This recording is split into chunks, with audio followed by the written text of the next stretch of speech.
What up, what up, what up? Welcome to episode 24 of the TechTeenth Podcast, where tech and Black excellence meet. I'm your host for the day, Ricks. I'm C. Jones. And we're missing our third co-host, Janita. Again. Girl, bring your butt back to the office. But, you know, she out there working, getting that money. She chasing her passion overseas. She's chasing her passion overseas. In the bag. If y'all didn't watch our last episode, we were talking about chasing passion for the bag. Janita's out there doing both, chasing the bag and her passion. She would have been perfect for that episode. Yeah, I know. We have to run it back. But yeah, come on back, girl. We miss you. So yeah, this is Thanksgiving week. Man, you got any plans? Big plans for Thanksgiving? I know we both going to North Carolina. We're going home. I'm actually not going home. You know, I don't like Thanksgiving, bro. I really don't. Damn, Charles. I don't like Thanksgiving, bro. Off the rip, we eat 30 seconds in. I don't like Thanksgiving. For those who travel for Thanksgiving, y'all enjoy your families. But just this particular time, I'm not traveling home this year. Okay. So yeah. Where you going? I just want to kind of stay local. I'm gonna send Josiah home that way. I just want to stay local and just relax, bro. I like that. I think I'm gonna do that for Christmas. Downtime, man. So mama don't get mad for coming home for Christmas this year. But I want to just be alone. Yeah, right. Yeah. I mean, and again, we stay busy. So yeah, I'm good on that. I just need to stay home, relax. I'm doing a High Rocks. What's High Rocks?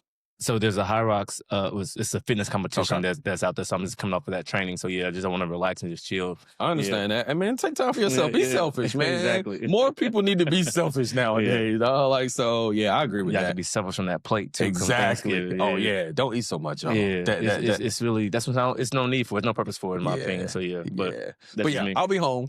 I'll probably already be home by the time this airs Thanksgiving week. But I'm excited. I like seeing my family. Yeah, when I just saw the core. I just saw the core family. We took all the moms to Banner Elk, North Carolina for a cabin trip. Okay. So, we did that. And shout out to all the moms. Happy birthday to the November babies out there as well. So, yeah. Happy Thanksgiving to all y'all and enjoy the time with your families. Take some time to be grateful. We're all alive. We all have our kids and health and wealth and families and jobs. A lot of people may not, but there's still something to be grateful for, right? Always. So take a little bit of time for yourself and be grateful. Just maybe even journal it. I got a gratitude journal that I use every day. I write 2-3 things down, even if it's just, I'm glad I woke up. I'm grateful for waking up this morning. Put your feet on the floor. Exactly. So today we are talking about defining moments in your life. Milestones. That shape you, right? Yeah. Milestones that shape you. Okay. And we both have a lot, right? For sure. Just even from coming up, young boy in Henderson, North Carolina, Henderson Heights, man. I had a lot of defining moments throughout my life. And I think we're gonna hit on a bunch of those from early childhood, high school, all the way through college, and even now as adults, we still have defining moments. So you have any from, let's start childhood. You have any from your childhood? Childhood, yeah. Something that I remember and I recall that helped shape me and pretty much chose my path, man. I remember I was at home after school one day, second grade, 7 years old. And I was at home in some red sweatpants, big white t-shirt. My mom was like, hey, you want to play football? And I'm like, yeah. Not thinking twice about it. Yeah. Never played a sport before, just been outside with the homies in the neighborhood at the park. But her coming home asked me that day to go play football. I'm out there and it's like 70 guys out there because it's two different teams. And I grew up in a farm system. So right. What's a farm system? Oh, so where we go from 7 to 9-year-olds to 10 to 12-year-olds to middle school to high school. So I played with certain guys since I was 7 years old. Oh, y'all keep playing together. So you start some people that kind of come into those teams and the where you live at matters and depends on certain things. But that's how Dudley's so good at football. Y'all been playing since y'all were kids together? Yeah. That's crazy. Yeah. So you just know it's like playing basketball with the same people over and over again. Like football is like you learn how to trust. So again, going back to that piece, I learned trust, accountability, hard work, and I love my parents. And my dad was a hard ass, but it's nothing like having a crab 100 yards down and back after practice. Boy. So and then this is something you want. So we was in championships every single year, and we lost every single year to this one team. I don't even give them. Yeah, don't even put them on our pod. No, I shout out Windsor Center, man. Y'all got it. Who was it? Windsor Center. They beat us every year. When I was 7 to 9 years, so we lost championships every single year. So learning how to deal with loss, learning how to compete to go win championships, going to high school, being ranked in the nation. So that longevity and that endurance pretty much played into every single part of my life. Yeah. Whether it's being a dad, whether it's being a friend, whether it's, again, putting together businesses and podcasts and going to work every day and putting stuff in. So it's like there's no microwave. I don't live in a microwave mindset. I don't have a microwave mindset. Right. Even though we live in a microwave society, I know it takes time for things to come to fruition. So yeah, I think that's pivotal moment in me and being at 7. Even I say, people always say, well, you're not stressed about anything as a 7-year-olds can go through things too. Right. And we were dealing with stuff at home, and I took a lot of that stuff out on other kids. I apologize to y'all. It's not y'all's fault. I apologize. I didn't see y'all. I saw something else, and I wanted to take off that pain and that frustration and that anger, and that's why I use football for. And it was a release for me. Yeah. It was a release for me mentally, physically. But it shaped my mindset and gave me the mentors, the friends, the teammates, the brotherhood at an early age. So your mom coming to ask you, did you want to play football at the age of 7 has shaped who you are now. A big part of it. Yeah. In your late 30s. Yeah. Your whole life has been shaped from that one moment. That's where it started. Yeah. Yeah. Wow. That's amazing. That's amazing when you think back and reflect on that, right? That's what therapy is. Yeah. Shout out to the therapist and shout out to the black men in therapy, dog. That's love, yo. Oh, yeah. Yeah, that's amazing, man. Mine comes in high school. Okay. It's not your first, though. My first was high school. Oh, really? I know your first one that came in high school. It was in one of the last episode that my mom told me don't be like Mike, be like an owner. How old was that? I was probably like in elementary school at least. Okay. Yeah. So I don't know how old, probably before 10, before I was 10 years old. But that stayed with you. Yeah. So if y'all didn't watch the last episode, I stated my mom told me, I used to run around the house singing the I Want to Be Like Mike song. It was a Nike or Gatorade commercial. I think it was Nike. Like Gatorade. It was one of the two. But anyway, it was a Michael Jordan commercial. And I used to sing it. All of us used to sing that. He's still singing to this day. And my mom told me to never sing that song again because I do not want to be like Michael Jordan. I still love you, Jordan. But I do not want to be like Michael Jordan. I want to be the man who signs Michael Jordan's checks. And so from that moment, I realized I don't want to be a player. I want to be an owner.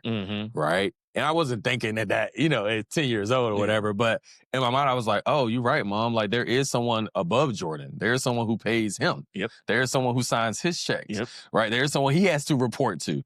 Right. And so that was a defining moment early on. But one of my biggest ones was in high school. And my uncle, my mom's brother, shout out Uncle James, he was in accounting. He was a FedEx driver, actually, and he was in accounting, wanted to be in accounting. And he was like, hey, you're really good at math. You're like a superstar in all these math clubs and everything. You should think about becoming an accountant. And in my mind, I was like, oh, great. Accounting is business money. So somebody got to count the money. I'm just thinking that's what they do, in 9th grade. I'm like, oh, there's somebody who just count the money all day and make sure that everything reconciles. And I love math. I love money. So I was like, that's a great, career path to go into. Right. So in the 9th grade, I knew I was going to college and going to become a CPA, right? And that was what I strived towards the whole time I was in high school. I even looked at the outlook, the job outlook every year. Like, accounting used to be number one job for Outlook for 20 years. So I knew I was always going to have a job if I went into the accounting field. And that was one of my defining moments that shaped who I am today because I went to school, got my accounting degree, got my master's in accounting, failed the CPA exam, but I got with an accounting firm, which I then transitioned to cybersecurity, which will be another defining moment when we get to our adult life. Yeah. So, that was my childhood, high school defining moments that shaped my career. Right. And who I am today. Yeah, but I think even in the decision-making you made at that time at 13, 14, 15 years old, there was some type of critical analysis that had to be done, and you took the time out of your busy playing video games life to say, oh, this is what I want my future to look like. And I just wish that, more kids did that and just kind of had a reality around what does it mean for me in this space? So I think that's pretty dope. That's a good point. So that was part of my life, like growing up in Henderson Heights, growing up in the projects in Henderson, right? You see everything. You see everything you don't want to be. Yeah. Right. So I would see that on a daily basis. I was like, I don't want to be that guy. I don't want to be that woman. I don't want to be struggling to pay for my kids. I don't want to be on food stamps. I don't want to do these things when I'm an adult. So how can I prevent my lifestyle from going down that path? And that's where, my uncle and my mom, they're like, you going down this path of being great at academic, you can be okay in sports, and that's going to help you be very wealthy in the future. So I'm still striving for that very wealthy part, but I'm getting there. Yeah. So Yeah. So now we're going on to college a little bit. Yes. For me. Says college defining moment. Yeah, my defining moment, and I'm gonna shout out Pierre Currents really quickly here because we had a good conversation a few weeks ago at homecoming, about being vulnerable. And I don't tell a lot of people this story unless people I'm close with, but my defining moment in college, I was talking to an older cat. He was probably a few years older than me in my department. There wasn't a lot of blacks in my engineering department, and he kind of stopped me on campus when I haven't seen him in a long time, and kind of asked me how things were going. And I'm like, oh, da, da, da, da, da. And then he was like, well, what's your GPA now? And I was like, I don't know, like a 2.07.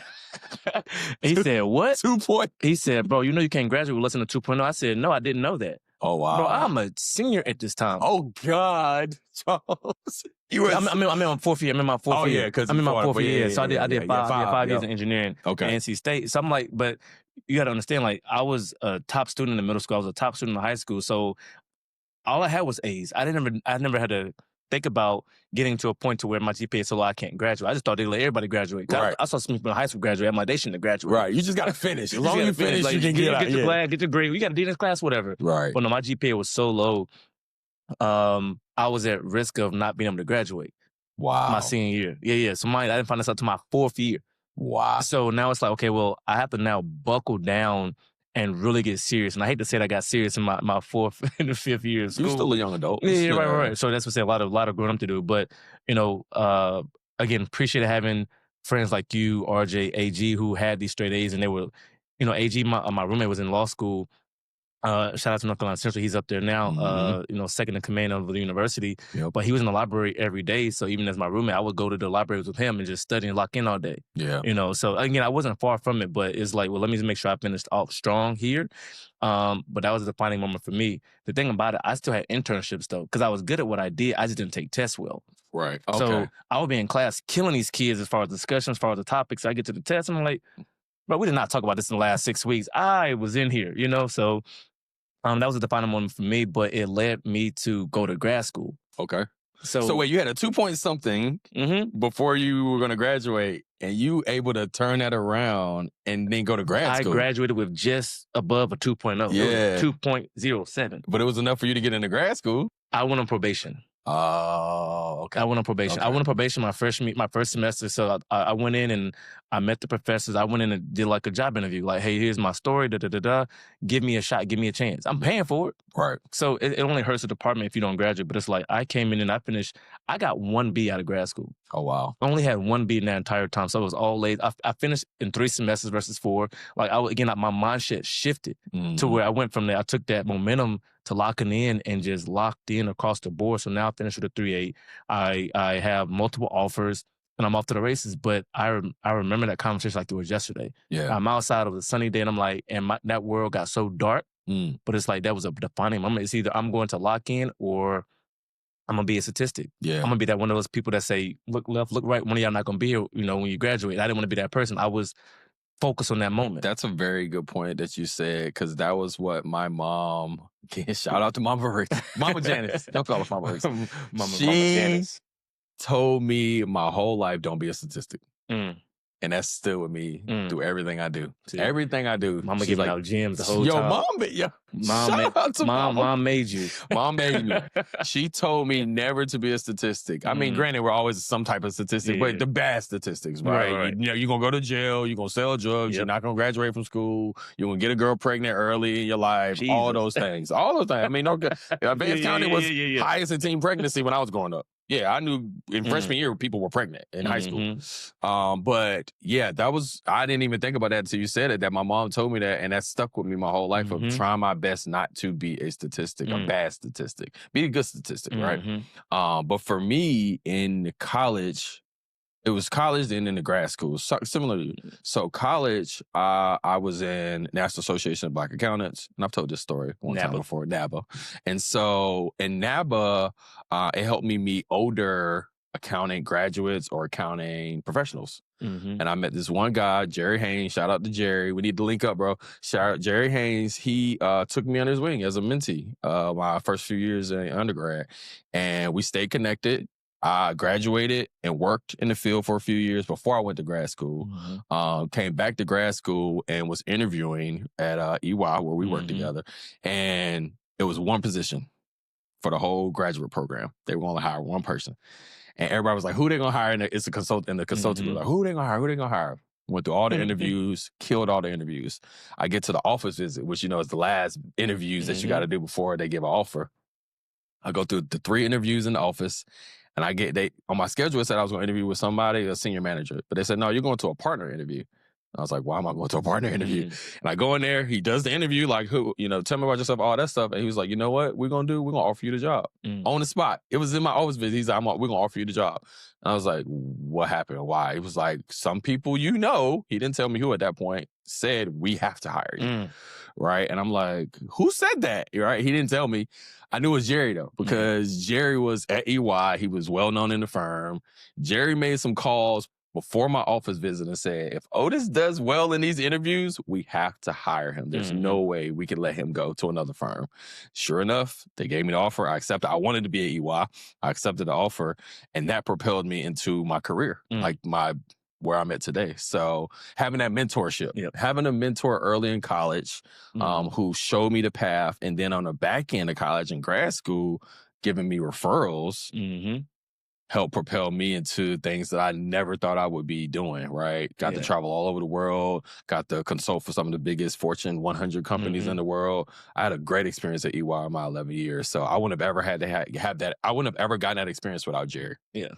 All right. So now you've been in that world, but you've pivoted out of that path. Yep. So you get to the career aspect of it, right? So we talked about, you know, early childhood to college, but you pivoted out of that initial role. You were there for how long? I was at EY for 11 years. Yeah. So I started out because it was accounting graduate. So it was like IT audit. So it had like a slight accounting vibe to it, but it was IT related too, because my minor was IT. Right. So, but I had the opportunity at EY, since I was very good at what I did. They said, hey, we're starting a new cybersecurity group. And this was 15 years ago at this point. And they were like, we're starting this new cybersecurity advisory group, consulting group, and we want to hire some of our top talent, train them up, get them certified, and put them out there. And I was like, I don't know if I want to be in accounting anymore. I definitely don't want to do IT audit, but I don't know if I'm like, I got 2 accounting degrees. Like, I ain't get the CPA, but I really like this cyberspace because it was new to me. So I got on a cyber project, like as a trial run. And then through that trial run, I excelled. I was one of the top performers.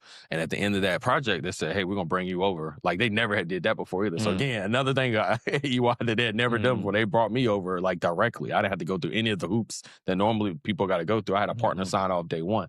So yeah, being able to be a high performer and having the opportunity presented to me was a defining moment for me, because now I'm a cybersecurity executive making a lot of money doing what I love, which wasn't accounting anymore. Yeah. So I guess a key lesson out of that then, from a career and a calling perspective, right? So you can have different pivots and defining moments that lead you to different paths for your life. Yeah. And you just don't know that trajectory. Like, like God's plan is God's plan. That path is so unwritten. It's written, you just don't know what it is yet. Right. It's already written for you. Yeah. So, and I think you're jumping over to the cybersecurity practice, and you're doing big things now at your current company. I got a question for you. Yeah. We didn't talk about this in prep, so forgive me. Have you had a bad defining moment? Because we keep talking about the good ones. Have you had a bad defining moment? And I can start while you think about it. I'm going to call it bad, but it worked out in my favor. So give me an example. NC State, played football. I was on the football team. I walked on to the football team my freshman year. The head coach was like, hey, walk-ons, we have a game the weekend after Thanksgiving. The Saturday after, that's crazy, is this week. The Saturday after Thanksgiving. If y'all want to be on the team, you have to stay in Raleigh, North Carolina through Thanksgiving and practice with us. If you do not want to be on the team, go home. I was like, I'm going home, dog. I don't want to be on this team anymore. We were trash anyway. I was like, I don't want to be on this team anymore. I'm not going to the NFL. I'm not going to make money from playing football in my lifetime. Why am I going to stay here? Now, I did all this work to get on the football team, to stay on the team, And then this one moment where the coach offered me stay through Thanksgiving and stay on the team, or leave for Thanksgiving and get off the team. What do you choose? I got my butt right in my car and I drove to Henderson, North Carolina for Thanksgiving, and I never looked back. And I never regret that decision because I knew I wasn't going to go anywhere with that football. Right. So I wouldn't call it a bad one, but it was like a negative defining moment, so to speak. I wouldn't call it a bad defining moment. Yeah, I mean, I get you didn't finish with the team, but at the same time, it's like, were you playing? Were you getting a PT? Were you playing? Went to the league? I think you took your time and you owned it. Yeah. I think it's hard to define what's a bad defining moment. Like I haven't gone to jail. Yeah. Well, my divorce could be one. A divorce. Here's I'll go this route though. This was, and I tell the story all the time. So at one point, one of my mentors, he's an ex-agent for the government, right? And so he tried to get me to go to the Federal Air Marshal FBI route. So I was actually being recruited during grad school during that time, and I got to the last round of interviews for the FBI. So you talk about defining moments, but what happened is that last round of interviews is a lie detector test. It is, and I'm in this room for 2 to 3 hours. We're just asking questions back and forth. But that defining moment for me was something that happened in high school. So we get to the drug portion. They're like, well, have you ever used any illegal drugs? I'm like, yes. They're like, well, which ones? I'm like, weed. So out of cocaine, crack, meth, all this other stuff, it's just weed. So, and I had 1 year after I was about to graduate, and it's like, I had a buddy that, that was partaking in it pretty heavily. And we were just kind of smoking as we just waited for graduation. I had all my credits. I was ready to get out of go to school. Yeah.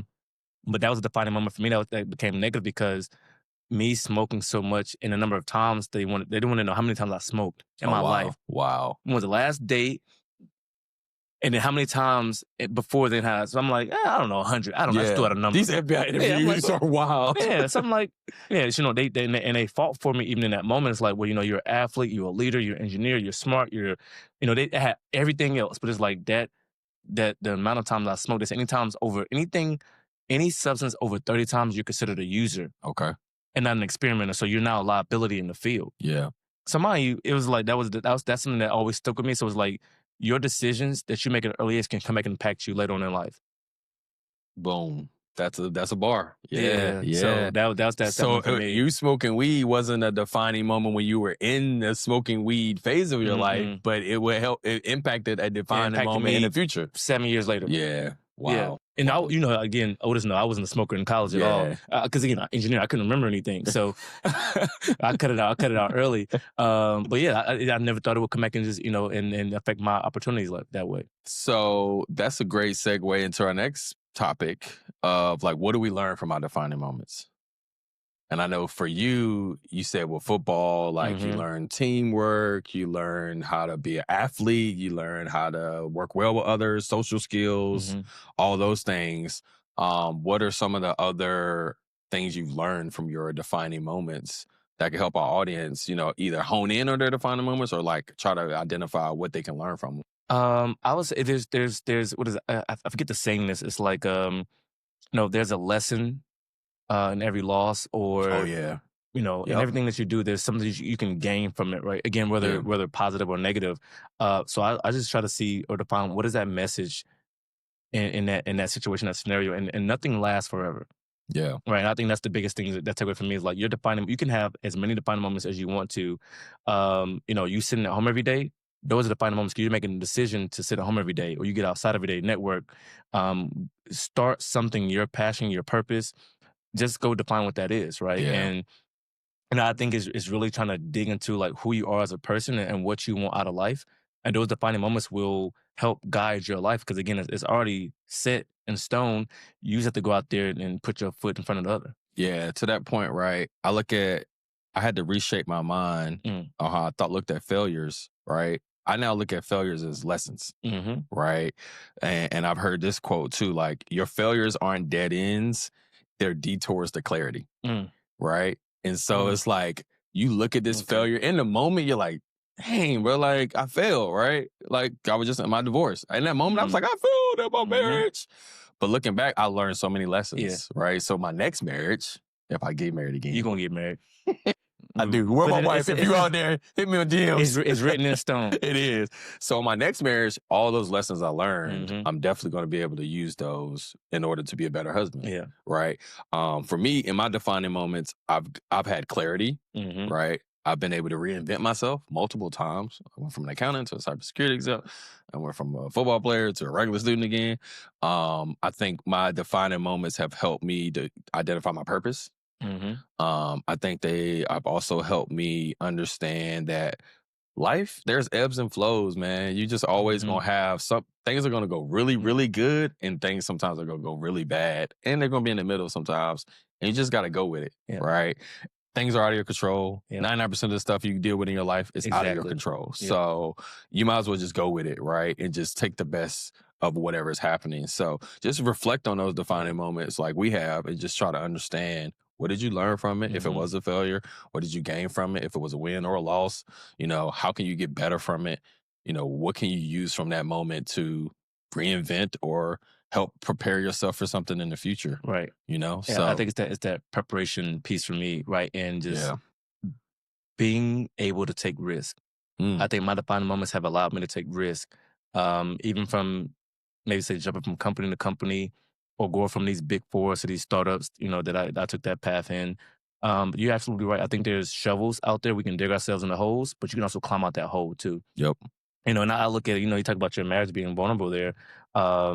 Even when, Josiah didn't come in a traditional way, I wasn't married when he was born. I was still in school. His mom was still in school. So it was like what do we do here? So, but again, those defining moments, having those conversations with my parents and my siblings, even with her family, is like, those are defining moments, and it's ultimately, it's like we have to do what we need to do to make sure like this child who had nothing to do with this decision is going to be okay and being put in the best position. So those are decisions that I made, at an early age. So yeah. Yeah. And we didn't really touch on adulthood, but I just want to give my quick adulthood defining moment because it just happened like 2 months ago, my birthday in Africa on my trip, where I went to the point of no return.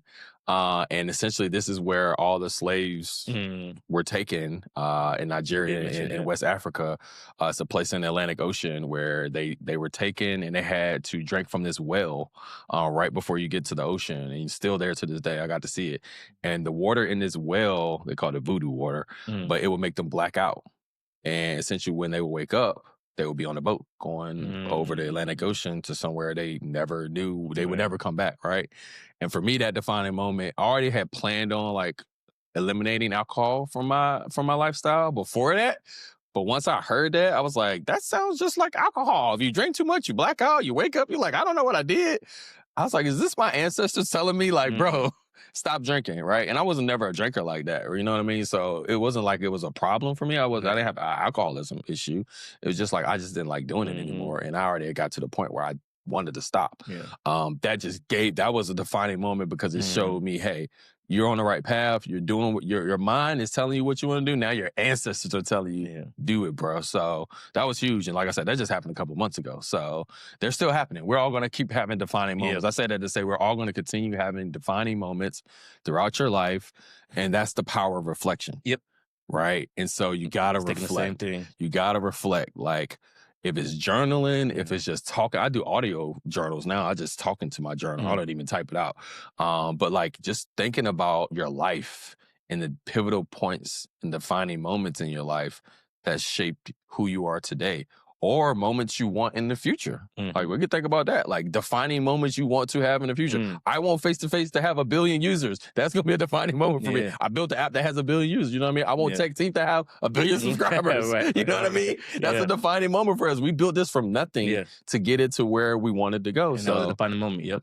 Those first reflection. Conversations. Exactly. So I think the power of reflection is huge in this defining moment space for sure, right? So for our audience out there, in that power of reflection, just sit and think like, what were your own turning points in your life that got you to where you are today? Can those things be corrected? Can you go back and, influence them even a little bit more? Because you're not out of it yet, right? Or what did they cost you? What did they teach you? So yeah, that's where I will leave my audience today. Yeah. Same. My call to action, just think about your life. Think about those pivotal moments, those defining moments. those shape-shifting occurrences, right? It might be big or small. Like I said, my mom told me that Michael Jordan, I want to sign his checks. Like that was very small, right? But very impactful. These defining moments don't have to be this grandiose, large thing that happened over 10 years and it took you 5 months. No, it could be one sentence and one person telling you something that just changes your mindset. So yeah. And I just want to leave this with everyone too, because share your stories. Oh, again, I go back to, shout out Pierre again around being vulnerable, share your stories. I have mentors and I have mentees. Yeah. I have nieces and nephews, little cousins. We have, anybody's kids who come around us, like that's our family. So I have a bunch of little nieces and nephews now. We have to share our stories because they're going to face something similar or if not the same thing at some point. Yeah. It's different color, different flavor, different year. That's a good point. Because I get upset sometimes. Let me not upset. Frustrated sometimes because people overshare. And then I think about it and I reflect on it. I'm like, no, them sharing might impact. It might not impact me, but it might impact somebody because they hear that story and say, oh, I'm going through the exact same thing. Yep. You made it through. I'm going to make it through. So oversharing can be good sometimes. Yep. Oversharing can be bad sometimes. But to Charles's point, share those stories, like the good and the bad. Like share the bad because people are always sharing the good. They don't want to share the bad. They don't want to share them L's that they took. But those L's are lessons. Big shoes. Those L's are losses or lessons, right? Failures are lessons. Like use those to help empower your community. Yep. So, and your family, your friends, and everyone around you. So, all right.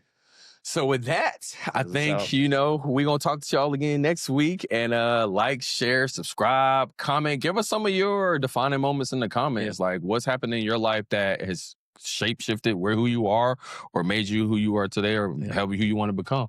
And until next week, we'll holler at y'all. All right. Love y'all. Love. Peace out.